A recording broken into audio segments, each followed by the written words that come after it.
Police role అనేది home ground లాంటిది. మీరు రివ్యూస్లో కూడా చదివే ఉంటారు. అలా అలా అంటారని ముందే ఫీల్ అయ్యారు? ఐ మీన్ కథ విన్నప్పుడు ఏమనిపించింది మీకు? అంటే ఆ ఇమేజ్ నుంచి బయటకు వద్దామని వేరే వేరే జానర్స్ చేశారు, షాదీ ముబారక్ కానీ వేరేవి. మళ్ళీ ఇలాంటి కథే మిమ్మల్ని వెతుక్కుంటూ వచ్చినప్పుడు మీ ఫీలింగ్ ఏంటి?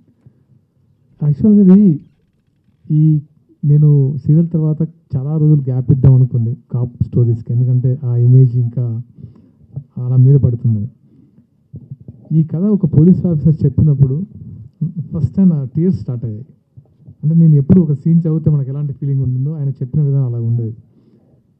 అక్కడ నుంచి ఇలాంటి కథను ఆడియన్స్కి ఇవ్వాలి అంటే చాలా కథలు చేస్తాను నేను. ఎప్పుడు మెసేజ్ ఓరియంటెడ్ చేయవచ్చు, చేయకపోవచ్చు.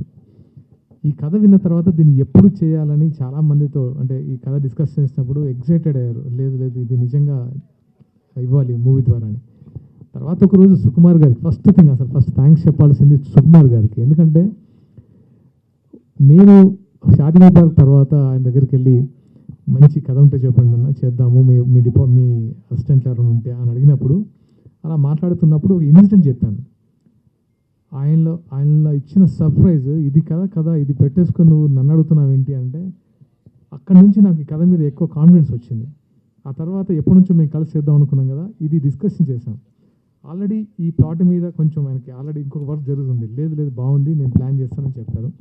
ద 100 అని టైటిల్ పెట్టి దీనికి ఒక యూనివర్సల్ కంటెంట్గా చేద్దామని చేసింది శశి గారు. దాన్ని ప్రాపర్గా డిజైన్ చేసి నేను ముందుకు తీసుకొచ్చాను. ఇప్పుడు ఇది చేయాలన్నది ఎప్పటి నుంచో అలా నా డిజైర్.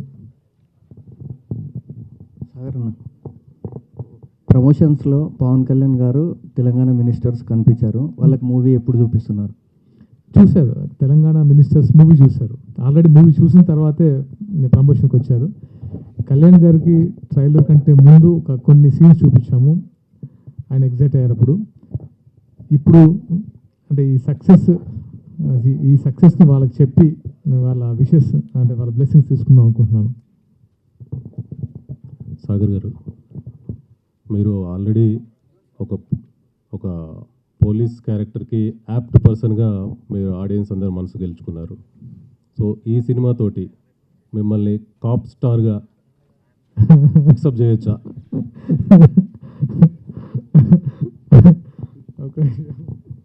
నేను ఆన్సర్ చేస్తాను. మీరు ఆయన చూశారు, పర్సనల్గా వచ్చి కలుస్తుంటారు. మీరు జర్నలిస్ట్ లాగా అనుకోవచ్చు. మీరు క్రైమ్ డిపార్ట్మెంట్ నుంచి, సైబర్ క్రైమ్ నుంచి వచ్చారు రాజా రవీంద్ర గారు. మీరు ఆయన చూస్తే ఫస్ట్ ఆర్టిస్ట్ అనిపిస్తారా, కాప్ అనిపిస్తారా? బాడీ లాంగ్వేజ్ బట్టి పోలీస్ అంటే ఇలాగే ఉండాలనిపిస్తారు. అది ఇంకా మీరు ఏదైనా fix. So obviously we can fix cop star అని, కానీ కాప్లో మనకంటే బెస్ట్ చేయకుండా ఉండడానికి ట్రై చేస్తాను. సో ఈ కాంటెక్స్లో నెక్స్ట్ పార్ట్ ఎక్స్పెక్ట్ చేయొచ్చా ఈ మూవీ సీక్వెన్స్? చూద్దాం. అంటే ఇన్వెస్టిగేషన్ పాయింట్ ఆఫ్ వ్యూలో చాలా కథలు వస్తుంటాయి. మంచి కథలు వస్తే డెఫినెట్గా చేస్తాను, రెడీ. ఎందుకంటే మంచి ఇలాంటి ఇన్వెస్టిగేషన్ థ్రిల్లర్స్ జనాలు చూస్తారు, వాళ్ళకు మంచి అవేర్నెస్ క్రియేట్ చేద్దాం అనుకున్నాను. ఎందుకంటే తెలంగాణ గవర్నమెంట్, మీరు సైబర్ క్రైమ్ ఉన్నారు కాబట్టి చెప్తున్నాను, డ్రగ్స్ మీద, సైబర్ క్రైమ్ మీద ఎంతో అంటే ఈ మధ్య రేవంత్ రెడ్డి గారు అండ్ వాళ్ళ టీం ఒక అవేర్నెస్ క్రియేట్ చేయడానికి చాలా ట్రై చేస్తున్నారు. ఇలాంటి మూవీస్ చూస్తే తెలుస్తుంది. అంటే మేము ఒక ఇండైరెక్ట్గా ఒక అవేర్నెస్ క్రియేట్ చేయడానికి ఇలాంటి మూవీస్ అర్థమవుతుంది. నౌడేస్ సొసైటీ ఫేస్ చేస్తున్న ఛాలెంజెస్ కూడా more about cyber crime and narcotics especially. Exactly. So coming మూవీస్లో మీరు నార్కోటిక్స్ సైబర్ క్రైమ్ మీద కూడా ఏదైనా ప్లాన్ చేస్తే పబ్లిక్ వైడ్ రీచ్ ఉంటుందని అనుకుంటున్నాము. డెఫినెట్గా ప్లాన్ ఉంది. యాక్చువల్గా డెఫినెట్గా విల్ ప్లాన్. సార్ డైరెక్టర్ అంటే స్క్రీన్ ప్లే చాలా ఆసక్తికరంగా మలచాలి. దాన్ని ఈ సినిమాలో చూసాం. దీని హోంవర్క్ ఎలా చేశారు? దీనికి ఇన్స్పిరేషన్ ఏంటి? అసలు మీకు ఎవరైనా ఉన్నారా స్క్రీన్ ప్లే రాసుకోవడంలో, రాయటంలో? అంటే ఇన్స్పిరేషన్ అంటే నాకు ఈ స్క్రీన్ ప్లే అనే దాని గురించి పూర్తిగా అవగాహన రావడానికి కారణం మా గురువు గారు కృష్ణవంశీ గారు. ఆయన దగ్గర నేను వర్క్ చేసినప్పుడు ఆయన ఇచ్చిన అసైన్మెంట్స్ కానీ ఏదైనా ఒక క్యారెక్టర్ చూసి వాళ్ళ దగ్గరికి వెళ్ళి వాళ్ళు ఇంటర్వ్యూ చేసి వాళ్ళ లైఫ్ స్టైల్ ఎలా ఉంటుంది, వాళ్ళు రియల్ లైఫ్ ఎలా బిహేవ్ చేస్తున్నారు అనే వీడియో షూట్ చేసి ఎడిట్ చేసి చూపిస్తూ ఉండేది ఆయన క్యారెక్టర్ డిజైన్ చేసేటప్పుడు. సో నాకు అంటే ఒక హ్యూమన్ సైకాలజీలో ఉన్న టెంపర్మెంట్స్ అన్ని చూసిన తర్వాత రియల్ లైఫ్లో వాళ్ళు ఎలా బిహేవ్ చేస్తున్నారు అనేది ప్రాక్టికల్ కొన్ని ఐడియల్గా ఉంటాయి బుక్స్లో, కానీ రియల్ లైఫ్లో కూడా ఎలా మారుతూ వస్తున్నారు, ఎలా ఉంటుంది అనేది కూడా నాకు తెలుసుకోవడం జరిగింది. సో వాళ్ళ టెంపర్మెంట్స్ తెలిసినప్పుడు డెఫినెట్గా దీన్ని ఇంట్రెస్టింగ్గా మనం ఎలా చెప్పాలి అనేది నేను ఆయన దగ్గర నేర్చుకున్నాను. సో ఆ ఇంట్రెస్టింగ్గా నేర్చుకునే ప్రాసెస్ నేను స్క్రీన్ ప్లే చేయడం. ఈరోజు మీ ముందుకి 100 స్క్రీన్ ప్లే బాగుంది అని చెప్పడానికి కారణం మా గురువు గారు కృష్ణవంశీ గారు. చేశానండి అంటే ఎందుకు, బికాస్ మా ఫ్యామిలీలో ఐపీఎస్లు ఉన్నారు. సో వాళ్ళ దగ్గర నుంచి కొన్ని ఇన్పుట్స్ తీసుకున్నాను. అలాగే లక్ష్మీ మాధవ్ గారు అని చెప్పి ఒక సర్కిల్ ఇన్స్పెక్టర్ ఉన్నారు, ఆవిడ దగ్గర నుంచి కూడా కొన్ని ఇన్పుట్స్ తీసుకున్నాను. సో వాళ్ళు ఎలా బిహేవ్ చేస్తారు, వాళ్ళు ఇంటర్నల్గా ఎలా జరుగుతుంది, ఇన్కేస్ ఎంక్వైరీస్ జరిగితే ఎన్హెచ్ఆర్సీ వాళ్ళు ఎలాంటి క్వశ్చన్స్ వేస్తారు, వాళ్ళు ఎలాగ అడుగుతారు, వాళ్ళ బాడీ లాంగ్వేజ్ ఎలా ఉంటుంది, ఇవన్నీ కూడా అడిగి తెలుసుకుని దాని ప్రకారంగానే నేను దీంట్లో పెట్టాను తప్ప ఇది టూ మచ్ పెట్టడం జరగలేదు. సాగర్ గారు, and this is Sharath. And మీరు ఈ ప్రమోషన్స్లో వీటిల్లో భాగంగా గతంలో మీకు జరిగిన సినిమా ఎక్స్పీరియన్సెస్ గురించి కొన్ని షేర్ చేసుకున్నారు, సినిమా రోల్స్ గురించి, వేరే సినిమాస్ గురించి. సో ఇప్పుడు దీని తర్వాత మిమ్మల్ని వెతుక్కుంటూ మళ్ళీ ఏదన్నా మీకు యాప్ట్ అయ్యే స్టోరీస్ కానీ వేరే హీరోతోటి అలా వాళ్ళతో అపోనెంట్ రోల్స్ ఇలా మీకు ఏదైనా ప్రాపర్ తగినట్టు రాసుకొని వస్తే మీరు మళ్ళీ చేయడానికి ఆ ఫేవరెట్స్ ఉన్నాయా ఇప్పుడు? అర్థం కాలేదు, సారీ మీకు. అంటే మీరు ఇంతకుముందు మీరు సినిమాటిక్ ఎక్స్పీరియన్సెస్ అన్నీ చెప్పుకున్నారు కదా, గతంలో మీరు చేసిన రోల్స్ అవ్వచ్చు, మీకు వచ్చిన ఆఫర్స్ అవన్నీ. అప్పుడు మీకు వచ్చిన ఎక్స్పీరియన్సెస్ షేర్ చేసుకున్నారు చాలా వరకు, ఎలా జరిగింది ఏంటి అని కొన్ని రోల్స్ గురించి. సో ఇప్పుడు దీని తర్వాత మిమ్మల్ని మళ్ళీ అప్రోచ్ అయ్యి ఒక మంచి రోల్స్ అలా ఎవరైనా రాసి మీ దగ్గరికి వస్తే మీరు చేయడానికి రెడీగా ఉన్నారా? ఎగ్జాక్ట్లీ, అంటే మనకి ఒక ఎక్స్పీరియన్స్లు మనకు కొంచెం అలర్ట్ చేస్తాయి. అందరికీ ఎవరికైనా ఏ ఎక్స్పీరియన్స్ అయినా కొంచెం అలర్ట్గా ఉంటాం. అండ్ దాంతోపాటు చూస్ చేసుకుంటాం. మంచి క్యారెక్టర్స్ వచ్చిన అంటే మీన్స్ మంచి అంటే నాకు ఇంకొక మెట్టు ఎక్కే విధంగా మంచి వస్తే డెఫినెట్గా ఐ విల్ ట్రై. అంటే ఇప్పుడున్న సిచ్యువేషన్లో మూవీ మారిపోయింది, హీరో విలన్ ఈ క్యారెక్టర్స్ అంటే ఏం లేవు. ఎందుకంటే నేను ఈ మూవీ చూసుకుంటే నేను హీరో సెంట్రిక్ అని అనిపించదు. ప్రతి క్యారెక్టర్కి ఒక ఇంపార్టెన్స్ ఉంటుంది. కథ మీదే ఏదైనా కథ ఫైనల్గా కథ నడిపించాలి, హీరో నడిపించాడు. డ్రైవ్ చేయాల్సింది కథ మాత్రమే, అది నేను నమ్ముతాను. సో కథలో మంచి ఇంపార్టెన్స్ ఉంటే డెఫినెట్గా I will do.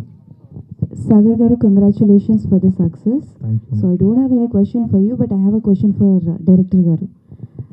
So hi Andy, and indaka like one of the journalists adugutunnappudu cop stories enni unnayi ani ante inka 2 stories unnayi ani annaru.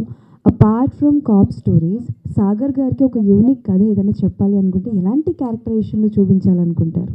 Not as an police officer. మేము చాలా చూసాము and ఇప్పుడు కూడా చూస్తున్నాము. Of course ఆయన police ఆఫీసర్గా చాలా బాగుంటారు, బట్ పోలీస్ ఆఫీసర్ కాకుండా ఎలాంటి క్యారెక్టర్స్ బాగుంటాయి? ఛత్రపతి శివాజీ ఎక్స్పెక్ట్ చేయొచ్చా మీ దగ్గర నుంచి సాగర్ గారి కాంబినేషన్లో? ఓకే అంతే, ఆయన ఓకే అంటే వెళ్ళిపోతాం. సాగర్ గారు, what do you want to say about that? అంటే శశి గారు నన్ను ఎప్పుడో రీసెర్చ్ చేశారు, నా బాడీ లాంగ్వేజ్ని, నా మెంటాలిటీని. సో ఆ క్యారెక్టర్ చాలా బాగా డిజైన్ చేశారు. అంటే ఇది స్టార్టింగ్లో ఉండగానే ది 100 ఉన్నప్పుడే ఇది ఇలాంటి క్యారెక్టర్ మీకు బాగుంటుంది అని డిజైన్ చేశారు.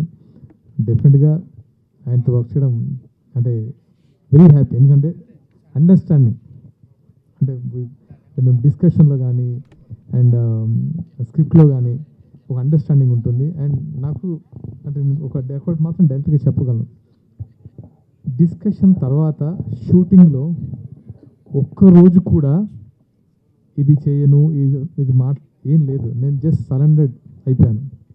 ఇదేంటి విక్రాంత్ ఐపీఎస్ ఓకే డన్ తప్ప ఇంకా నేను వేరే ఏ రోజు ఐ థింక్ నేను ఏం అడగలేదు. సో అంతగా సరెండర్ అయిపోయాను ఈ క్యారెక్టర్కి. ఓకే డన్, ఇంకా గ్యాప్ ఇవ్వకండి, కంటిన్యూస్గా చెయ్యండి. డెఫినెట్గా. సాగర్ గారు, hello sir, first of all congrats sir. Thank you అండి, థ్యాంక్ యూ సో మచ్. సినిమాలో ఒక చాలా మంచి మెసేజ్ ఉంది. ఓకే సార్, ఇప్పుడు నార్మల్గా ఇప్పుడు జనరేషన్కి రిలేట్ అయ్యేటట్టుగా ఉంది సార్. ఓకే సార్, కాకపోతే మీరు ఇందులో వ్యక్తిగతంగా మీరు నేర్చుకున్న మెసేజ్ అయినా విషయం ఏదైనా ఉందా సార్ ఈ సినిమా తర్వాత? అంటే సినిమా పరంగా నేర్చుకోవడమా లేకపోతే సినిమా పరంగా ఈ సినిమాలో మీరు చేసిన తర్వాత ఇప్పుడున్న జనరేషన్ కనెక్ట్ అయ్యే మెసేజ్ ఉంది కాబట్టి మీరు వ్యక్తిగతంగా నేర్చుకున్న విషయం ఏదైనా ఉందా సార్ ఈ సినిమా ద్వారా? ఈ సినిమా ద్వారా వ్యక్తిగతంగా మెసేజ్ అంటే ఈ సినిమా ఒక అవేర్నెస్ క్రియేట్ చేయాలనిపించింది ఫస్ట్ థింగ్. ఎందుకంటే ఇది చాలా అవసరం. అంటే ఇది మనం పొడి పొడిగా ఎన్ని డైలాగులు అయినా చెప్పొచ్చు, కానీ ఈ సినిమా చాలా అవసరం సొసైటీకి. ఎందుకంటే ఎంతమంది విక్టిమ్స్ ఉన్నారో మనకి ఇంకా డైలీ లైఫ్లో కనబడరు, కానీ ఎంతమంది సఫర్ అవుతున్నారో మాత్రం తెలుసు. ఎందుకంటే మీరు యాజ్ అ జర్నలిస్ట్గా చాలా న్యూస్ చూస్తుంటారు. నేను చాలామంది పోలీస్ ఆఫీసర్స్ కలిసినప్పుడు ఇంత జరుగుతుంది అన్నప్పుడు చాలా బాధ వేస్తుంది. కొంతమందికి అది రీచ్ అవ్వదేమో, కానీ కొంచెం సొసైటీలో అవేర్నెస్ క్రియేట్ చేయాలనిపించింది ఇలాంటివి కొంచెం చేసి.